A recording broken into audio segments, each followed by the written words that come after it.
जमिजमा पंजीकरण प्रक्रिया को आहुरी सरलीकरण करने लगी आरंभ होला स्मार्ट सर्विलांस सिस्टम। कटक स्थित राजस्व परिषद बिल्डिंग रे थिबा महानिबंधक कार्यालय रे एही व्यवस्था को उद्घाटन करिसेंती राजस्व मंत्री सुरेश पुजारी। याद्वारा राज्य में थिबा 205टी निबंधक एवं उपनिबंधक कार्यालय रे एणिकी व्यवस्थित ढंग से काम हो पारिबो बोली कहिसेंती राजस्व मंत्री। एही व्यवस्था जरिया रे कार्यक्षेत्र रे स्वच्छता रहिबो, लोकों को उपयुक्त सेवा मिल पारिबो बोली राजस्व मंत्री कहिसेंती। आगु रजिस्ट्रेशन कार्य रे स्वच्छता दलाल मानकर प्रादुर्भाव कमिब और कर्मचारी माने स्वच्छतार सहित काम करिबो बोली राजस्व मंत्री कहिसेंती।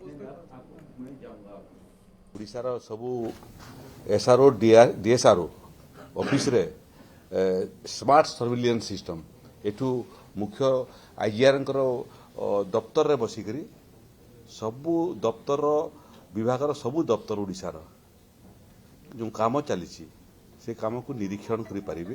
कौन अनैतिक काम होउछि कि नहीं ताकू जानिबा पई ए जो सिस्टम तैयारी करा हिछि एटा भारत वर्ष रे प्रथम हबो।